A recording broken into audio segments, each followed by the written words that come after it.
trying not to, yeah.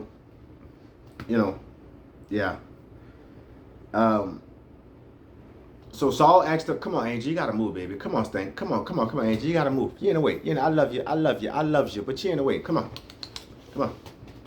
baby. Come show your face. Come on. I don't think you showed your face yet. Come on, show your face. Come on. Sit down. Thank you. Love you, buddy. Love you, buddy.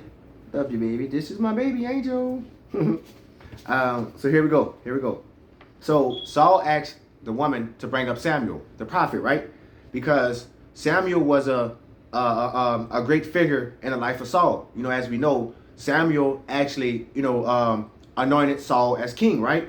So by Saul not being able to hear from God because he did we're going to read it anyway, right? So here we go.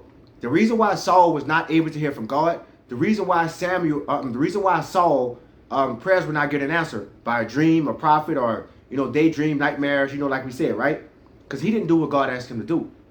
He did not take God's fierce anger out on Amalek, okay? If I said that right, if not, help me out. Don't talk about me here, okay? Don't really care. God got me. Let's go.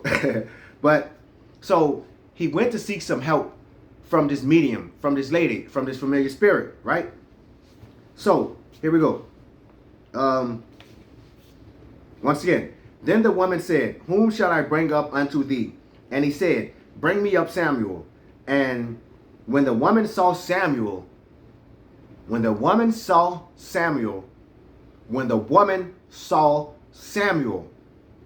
she cried with a loud voice. And the woman spoke to Saul. So this is when the woman, the medium, the lady of the familiar spirit, she knew that Saul had duped her, right? She knew that Saul had put one over on her, right? And the woman said unto Saul, I'm sorry, moving a little fast. And the woman spoke to Saul, saying, why hast thou deceived me? For thou art Saul. So, like we said, Saul disguised himself. He went at night and went to seek this lady for help, right? So the lady actually discovered that Saul had deceived her, right?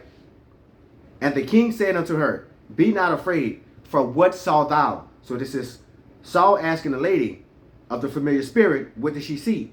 And the woman said unto Saul, "I saw the Most High's ascending out of the earth." And he said unto her, "What form is he of?" And she said, "An old man come up, and he is covered with a mantle." An old man come up, and he is covered with a mantle. Mantle could mean hoodie or, a long robe or, things like that, right? An old man come up, and he is covered with a mantle. And Saul perceived that it was Samuel, and he stooped with his face to the ground and bowed himself. And Samuel said to Saul.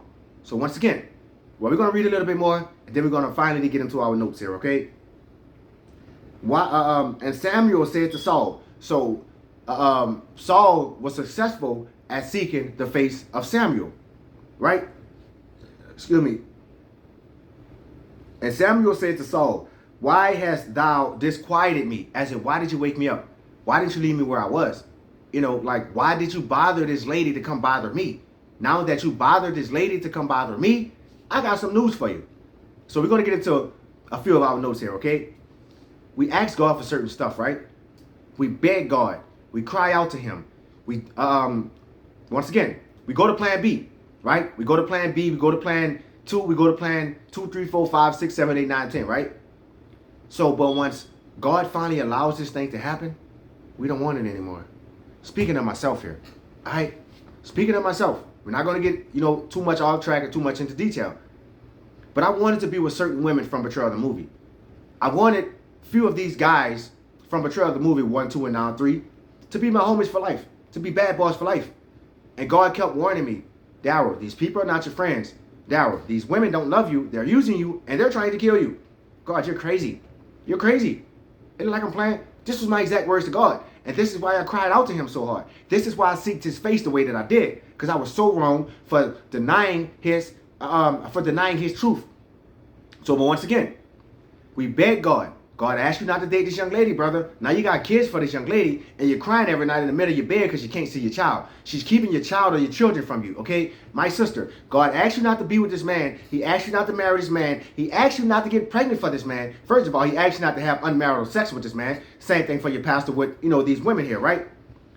So now, this man is, God forbid, we're just using this as an example. We're sure this is happening somewhere in the world, okay? Now this man is abusing you. He's abusing your kids. He's taking your money. He's spitting on you. He's treating you bad. He's starving you. He's locking you in a closet. He's just treating you bad. And you want to blame God. God, why didn't you warn me? I was the same way. God, why didn't you warn me? And when he finally sits you down, smack your smack dead on your forehead, let the wrath of him smack your smack dead on your forehead, you finally sit down and you, God, it's not your fault. This is my fault. So if God is not allowing a thing, then just accept it, church. Just please accept it, okay?